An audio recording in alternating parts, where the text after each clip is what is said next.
The chumash? Yeah, entirely different materials, although it does look like it's 3-rod, which is kind of, I have to look back through my notes about whether they use 3-rod, but it's, some kind of a woody material. You can see the knot hole right there. Yes, it was, yeah. And I think that, the sewing would probably be willow, I would think. Sometimes they use cottonwood, but this looks more like willow. And then the black is a plant called devil's claw. I got it, Mom. Which is Video. It's a wild native plant. Devil's claw. It grows kind of like a yellow crookneck squash, if you know what that looks like a zucchini plant. Yeah. And yellow crookneck squash have this sort of bulbous part and then a curved stem. So if you imagine that sort of being backwards, and what would be the flower part of the yellow crookneck squash attached to the plant instead.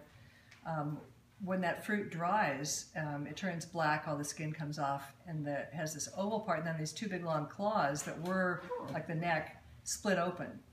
And that's the part that people would use, the claws. And you have to soak it for a long time because it's really woody, rigid material. You soak it and then strip off the fiber from one side. So each claw, you get 1 fiber. And it's this black material, and it's tough material to work with. It's really strong and rigid. You have to soak it for a long time and scrape it so that it's flexible enough to weave with. But the cool thing is, even though it's a native plant, it's been managed and manipulated for basket weavers for many, many generations.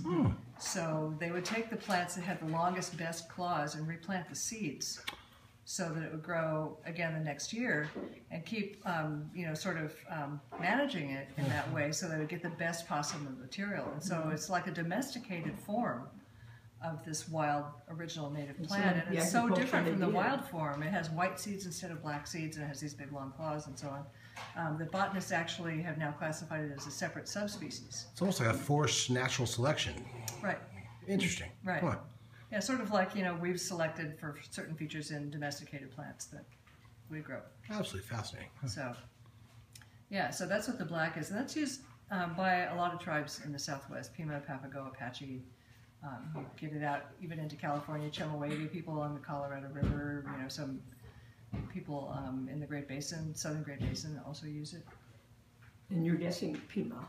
I'm guessing Pima. Okay. Now, what do we do when we receive a basket like this?